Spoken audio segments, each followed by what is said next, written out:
Assalamualaikum warahmatullahi wabarakatuh. Alhamdulillahirrabbilalamin. Wassalatu wassalamu ala ashrafil anbiya'i wal mursalin Sayyidina Muhammadin wa ala alihi wa sahbihi ajma'in. Amma ba'du. Sahabat beriman yang dirahmati Allah, alhamdulillah kita bertemu di channel ini. Doa dan harapan saya, semoga sahabat semua selalu diberikan kesehatan, dimudahkan segala urusannya, dan dilancarkan rezekinya. Amin ya rabbal alamin. Pada kesempatan yang berbahagia ini, mari sejenak kita luangkan waktu kita untuk mendengarkan tausiah yang sangat luar biasa dari guru kita, almarhum Kiai Haji Zainuddin MZ.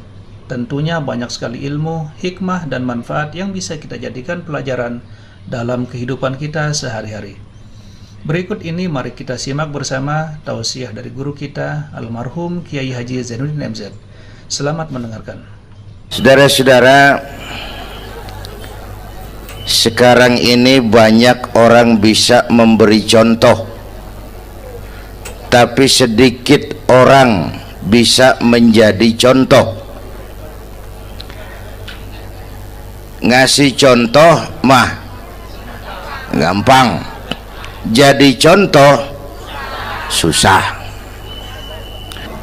Karena beliau manusia. Laqad ja'akum rasulun min anfusikum. Kalau kambing disuruh nyontoh ayam, yang nyuruh nyontoh kagak punya pikiran, ya kagak level. Kambing mah nyontohnya kambing, kebo nyontohnya orang, nyontohnya orang. Makanya Nabi kita orang, bukan malaikat, bukan jin, bukan dewa, manusia. Kalau manusia disuruh nyontoh manusia, itu perintah masuk akal, predispositionnya sama. Kalau disuruh nyontoh malaikat mah ribet kan. Malaikat bagaimana nyontohnya, dia mah tidur kagak, makan kagak, sama duit budek, sama perempuan kagak open, lah susah nyontohnya. Ya, Superman tuh biar hebat nggak bisa dicontoh Superman, bagaimana terbangnya, lagian pakai celana dalam di luar ban, nggak bisa dicontoh Superman mah. Nabi kita manusia utuh, cuman sungguh pun manusia, kualitasnya beda. Ini namanya basyarun la kal basyari. Manusia memang, tapi jangan samain, bobot bibitnya beda. Contoh, kita nih manusia, kita tidur. Nabi kita manusia, beliau tidur. Tidur Nabi, tidur mata doang, hatinya nggak pernah tidur. Tuh bedanya sama kita tuh. Tidur kita keblek, asal tidur habis-habisan. Lagi kita manusia, kita keringetan. Nabi kita manusia, keringetan. Keringet Nabi harum wangi, bau minyak kasturi, zaman belum ada parfum. Keringet kita udah rasain aja masing-masing dah, jangan pakai dikebet udah.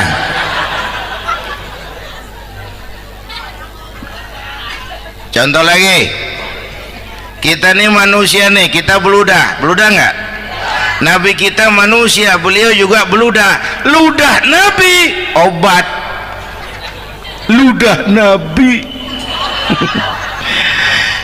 itu kan waktu mau hijrah kan sama Sayyidina Abu Bakar, sampai di Gua Sur, Sayyidina Abu Bakar bilang, saya turun duluan ke gua ya Rasul. Ngapain? Bersihin gua, takut ada binatang berbisa. Silakan turun. Sayyidina Abu Bakar bersihin gua, bener tuh, tangannya digigit kalajengking, sakit, ngebet, bengkak. Kalajengking Arab ya, emang di Arab kejadiannya. Wuher menyaut aja bener.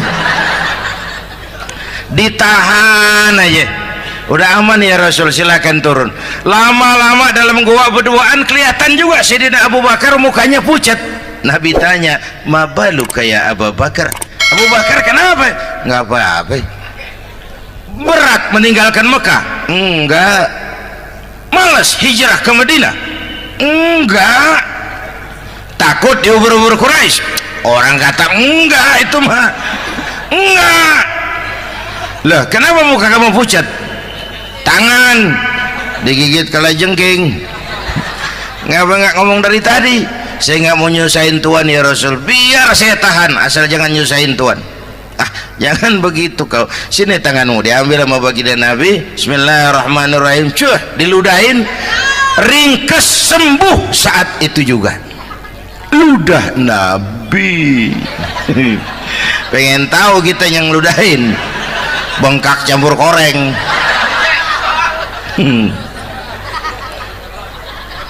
Satu tuh alasannya kenapa Nabi dijadikan contoh, karena manusia, kalau manusia disuruh nyontoh manusia pasti bisa dong ya.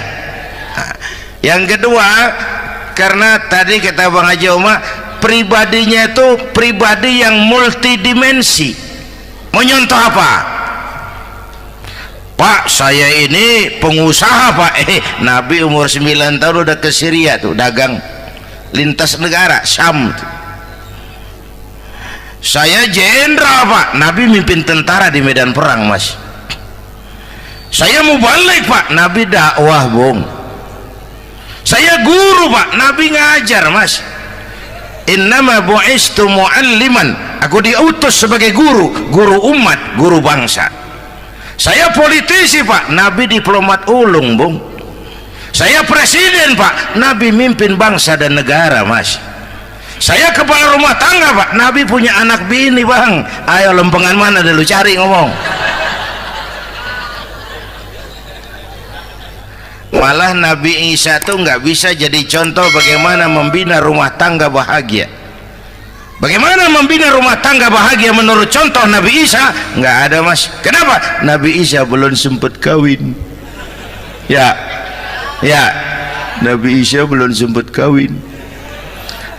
Ada pengikut Nabi Isa menyangka nggak kawin ajaran Nabi Isa, pada ngikut lagi nggak kawin. Tuh pastor tuh mubazir, orang dikasih perabotan. Bang bener, saya kalau dalam Islam kiai kagak boleh kawin, saya pilih berhenti jadi kiai. Kalau kagak ada giro-giroan, botak rambut.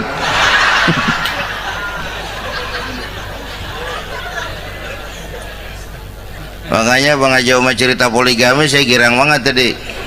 Bukan yang ngomong ahlinya soalnya.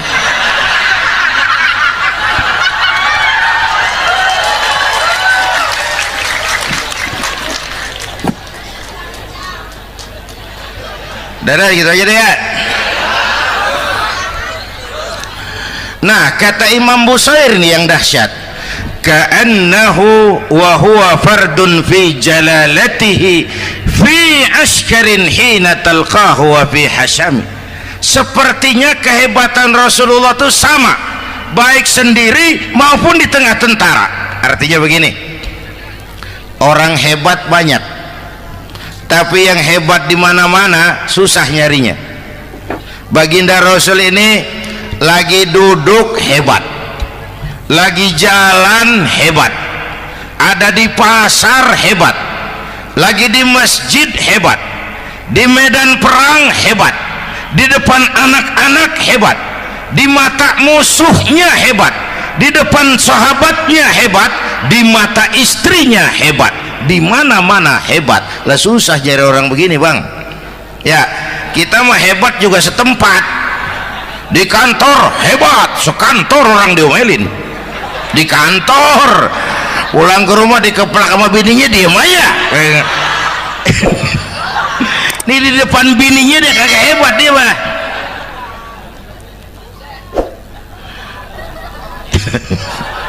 Oke, lalu kalau begitu soalnya apa yang mau kita contoh? Saya sampaikan 3 aja. Pertama, Nabi kita ini tokoh yang sejak kecil udah ditempa kesusahan. Bu, tadi kata Bang Haji, Islam mengangkat derajat kaum perempuan karena perempuan banyak melahirkan orang besar. Lihat Sayyidah Aminah, ibunda baginda Nabi, melahirkan anak pertama tanpa didampingi suami, meninggal suaminya, sedih hatinya, remuk perasaannya, tapi tegar jiwanya. Dilahirkannya bayi bernama Muhammad, diasuhnya penuh kasih sayang, diantarnya menjadi orang besar dan memang dibesarkan oleh Allah. Itu contoh tuh Bu. Bilangin anak-anak tong, bocah Nabi ngangon kambing tong, sekolah tong, jadi orang gede. Baba lu tibang tamat SD lu sarjana lu, baba lu cuman jadi RT lu jadi camat lu. Biarin malu baba lu pala jadi kaki, kaki jadi pala, asal lu terus sekolah. Bu, anak sekolahin, gelang doang digedein lu. Nih kan kita Betawi nih pendidikan ngentengin banget kotan. Udah dong jangan tinggi-tinggi sekolah udah. Ngapa mak, baba lu kagak sekolah hidup noh. Hidup dong pun jamu monyet juga hidup. Bu, anak sekolahin.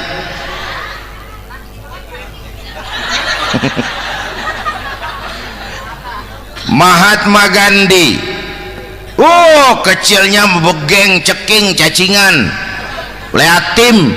Emaknya tuh, Gandhi sekolah nak, Gandhi belajar nak, Gandhi jadi orang besar nak. Kalau perlu belajar ke Inggris, biar Inggris menjajah kita. Gak apa-apa kau sekolah ke Inggris, tapi jangan jadi Inggris nak. Jangan pacaran sama bule, jangan sentuh minuman keras. Gandhi jadi orang besar. Mahatma Gandhi tumbuh karena dorongan emak. Mak, orang yatim. James Watt, Kang Bandrek.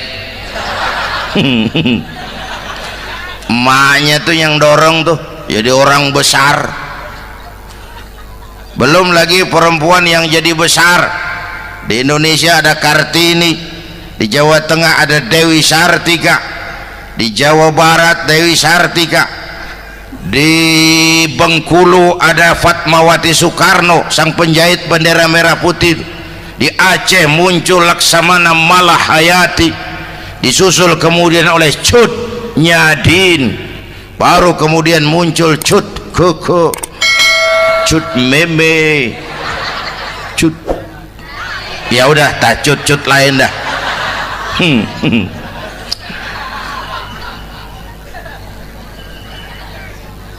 Nabi ke remajanya nggak dikolokin, tegar, tahan bantingan, nggak cengeng. Begini bang, kalau bahasa kita nih, bahasa Betawi nih, orang mah bang kalau udah biasa susah ketemu susah nggak kaget udah. Ya kita Betawi kan masuk sudah nukangin. Susah mulu. Saya santri nih biasa makan kangkung, datang ke rumah temen dikasih kangkung, makanan gue ini mat, dikasih daging ayam lah nambah, emang apa?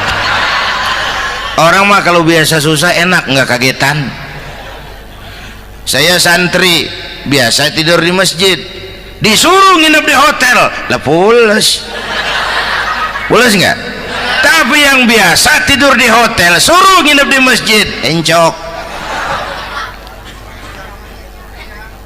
Makanya kemarin tuh waktu menteri-menteri baru dilantik tuh saya ngarepin tuh mudah-mudahan nih menteri ini begitu dilantik bacaannya nawaitu sauma ghadin. Lu pada niat puasa dulu dah, entaran. Puasa kan bukan kagak boleh, nunda doang, nunda puasa mah. Tempe boleh maghrib, tahu boleh maghrib, air kelapa boleh maghrib. Lu menteri pada mau naik mobil mewah boleh, ntar kalau ekonomi udah mendingan, rakyat udah pada legaan napasnya. Ya sebab apa? Itu duit buat mobil para menteri kan duit negara kan duit rakyat. Duit rakyat kan duit gue juga, itu ada di situ. Gue bayar pajak. Sayangnya kebanyakan pejabat kita asal dilantik aja bacaannya Allahumma lakasumtu, niat buka puasa. Orang buka puasa kan kemaruk, apa jadi gares ya. Bu, bu, jadi benar Islam mengangkat harkat, derajat, martabat kaum perempuan. Kata Bang Haji Umar tadi, dengar nggak tuh? Waktu Nabi ditanya, ya Rasul, siapa yang paling harus saya taati di dunia? Ibumu.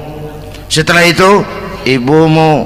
Setelah itu ibumu. Setelah itu bapakmu.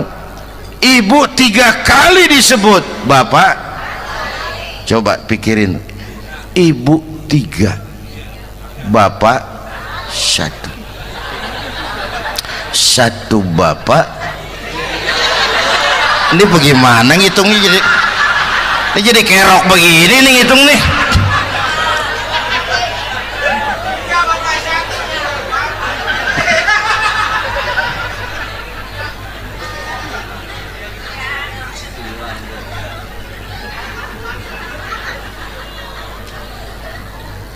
Jangan takut ngadepin susah, hidup nih keras, kerja keras, perseringat banting tulang, ya Bu. Satu. Yang kedua, contoh dari Nabi, orang yang paling bersih hatinya Rasulullah, orang yang paling baik akhlaknya Rasulullah, orang yang bahkan sudah dapat jaminan ampun dari segala dosa Rasulullah. Tapi orang yang kalau sholat malam sampai bengkak kakinya karena rajin sujud Rasulullah. Aspek ibadah apaan? Hei, diam-diam giliran gue ini ngomong.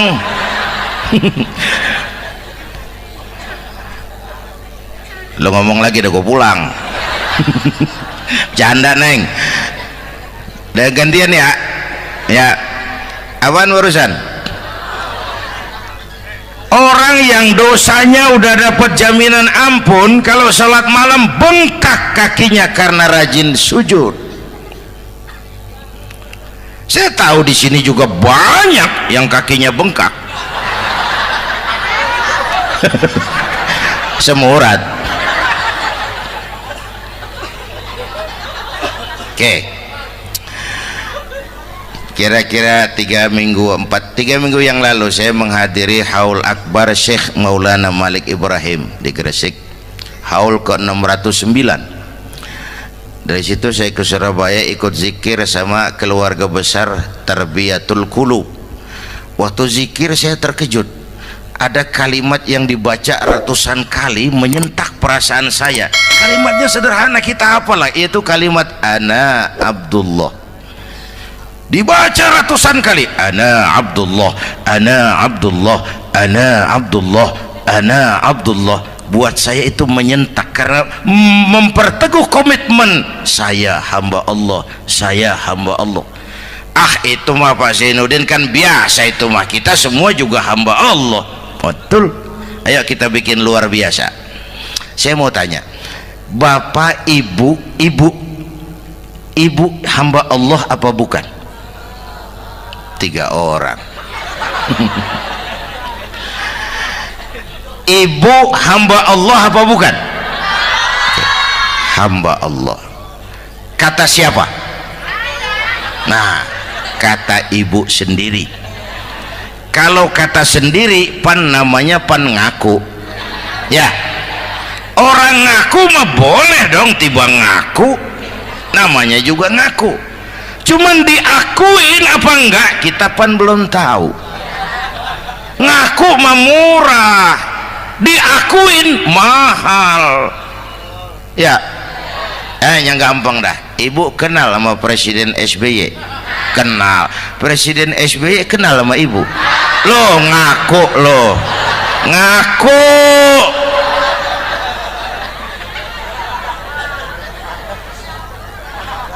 Saya hamba Allah, kata saya. Berapa banyak orang mulutnya hamba Allah, perbuatannya menyatakan dia hamba dunia, hamba harta, hamba jabatan, hamba setan, budak nafsu. Nggak sesuai ucapan sama perbuatan. Yuk jadi hamba Allah yang beneran. Jangan separuh-separuh, kita mapan asal sakit mah hamba Allah. Ya Allah, ya Allah, lagi sakit, sehat ya dikit, keder, nyari masjid nggak ketemu.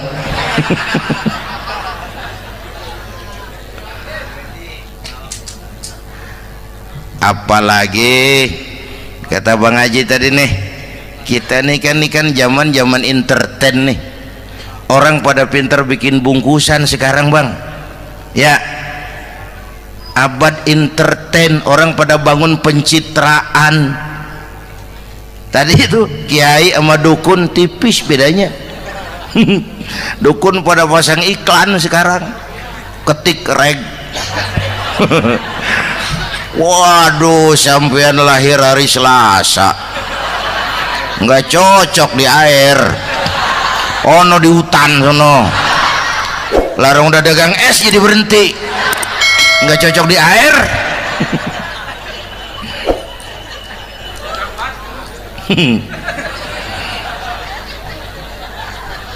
Bu, di zaman nih siapa pakai apa, siapa mau jadi apa kagak urus nih. Bapak Ibu hadirin yang saya hormati, dan masyarakat kita ini kayak daun kering. Tahu daun kering? Gampang dikumpulin, susah diikat, berisik, gampang dibakar. Tuh daun kering. Penyakitnya kutil, kurang teliti, cepat heran, gampang kagum. Cepat heran, gampang kagum. Dulu ada tuh satu hari tabrakan di jalan kenceng, buah, korban jatuh belepotan darah, dikerubungin orang banyak. Datang wartawan mengambil gambar dari dekat, susah, orang banyak bener ngerubung. Cari akal nih wartawan, tolong saya dikasih jalan ke dekat korban. Orang nengok semua, saudara siapa? Saya bapaknya korban katanya. Dia ngaku bapaknya korban. Ya orang minggir semua, minggir, ini ada bapaknya korban. Orang minggir semua, dia maju ke depan korban. Sampai di depan korban pucat mukanya tuh wartawan. Kenapa? Yang ketabrak anak monyet Pak. Dia udah kedongan ngaku bapaknya korban.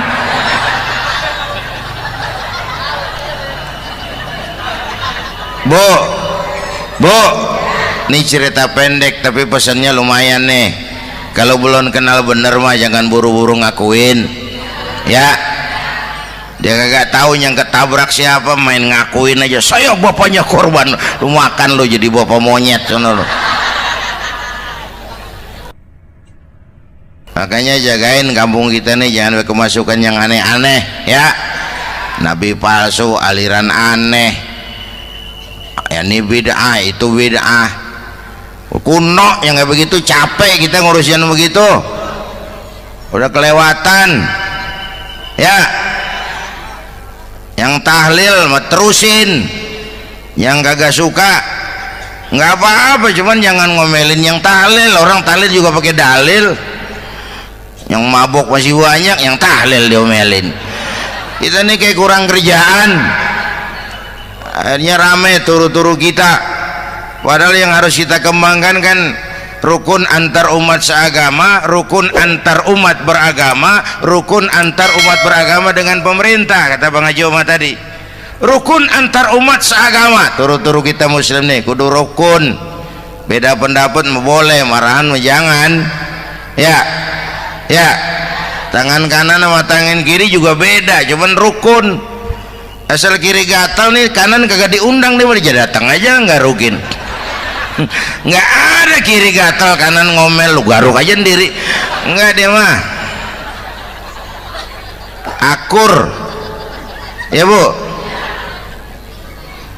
Subhanallah, sangat luar biasa apa yang sudah disampaikan oleh guru kita almarhum Kiai Haji Zainuddin MZ.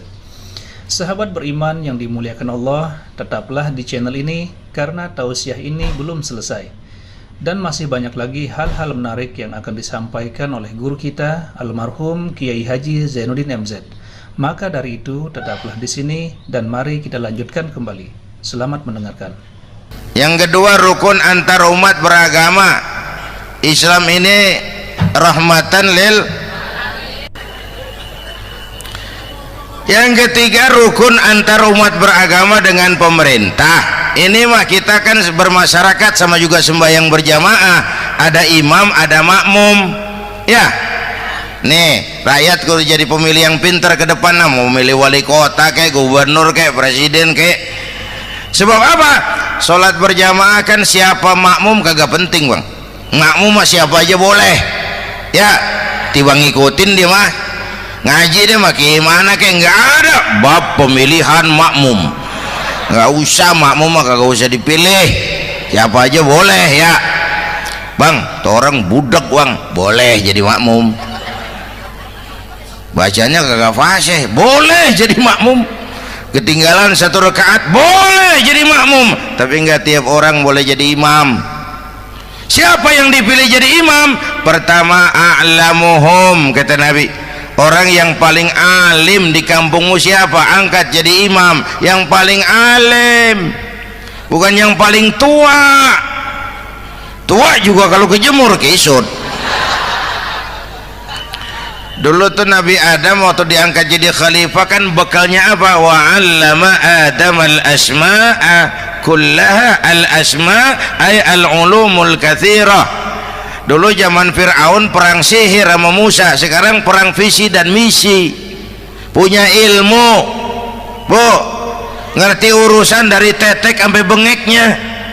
Kalau ngikutin imam yang alim pan enak, bisa dipertanggungjawabkan. Hati-hati milih pemimpin, maksudnya Bu, jangan terjebak oleh penampilan. Emas pasti kuning, bener? Apa semua yang kuning pasti emas? Udah paham dulu. Ustadz, kenapa? Di kampung saya ada dua orang alimnya sama, yang mana yang jadi imam? Afsahuhum, yang lebih fasih lidahnya. Yang satu alim pelok, yang satu alim kagak pelok. Nah, yang kagak pelok suruh jadi imam. Kenapa? Nggak sah orang fasih bermakmum kepada imam pelok. Ustadz, imam pelok, makmum pelok semua. Sah, namanya kampung pelok, biarin, susah diurusin udah itu.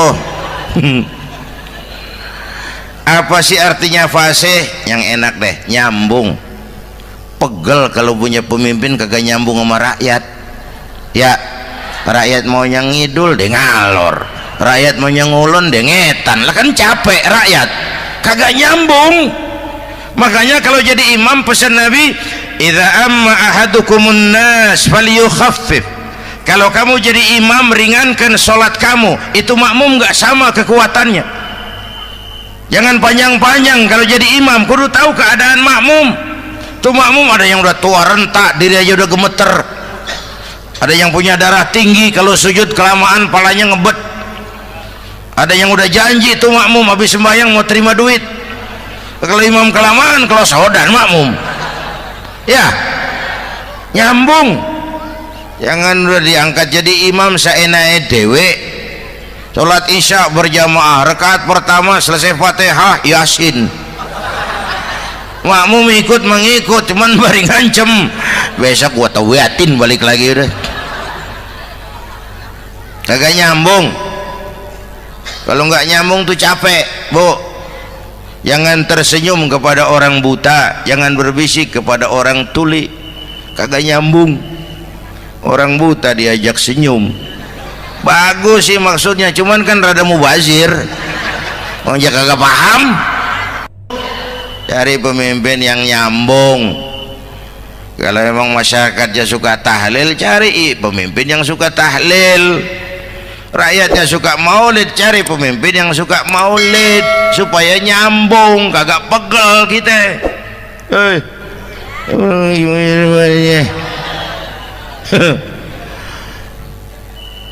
Bapak Ibu hadirin, saya balik urusan kita. Nyontoh Nabi ibadahnya luar biasa. Bu, kita ini perlu Allah. Kita ini perlu Allah. Semua kita perantau di bumi Allah ini. Perantau pasti pulang.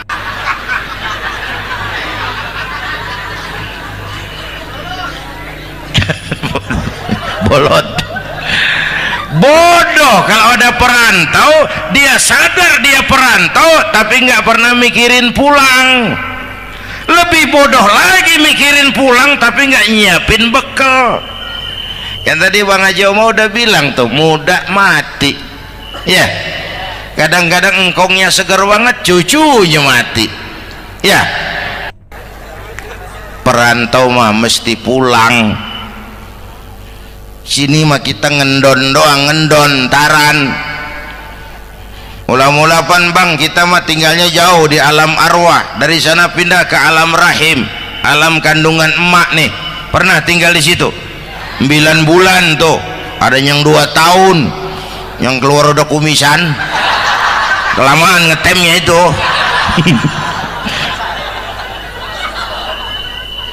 Dari sisi ini mau pantas ibumu, bapakmu, karena alam rahim fisik dan psikis emak lebih capek dari kita bapak.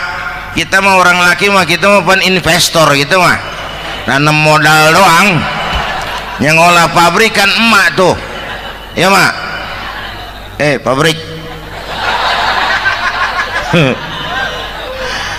Anak-anakku remaja pemuda yang hadir, Masya Allah, emakmu, emakku, emak kita semua nih, dari mulai ngidamin kita udah kita seksa nih emak nih.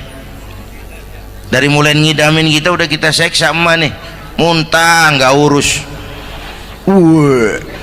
Mending ada yang dikeluarin mah enak, lega. Ini kagak ada apa-apanya. Bener mak. Yang dipengenin yang kagak musim, lah kan setengah mati lagi urusan. Tengah malam pengen megang pala kereta, lu jorok bener lu, gue heran.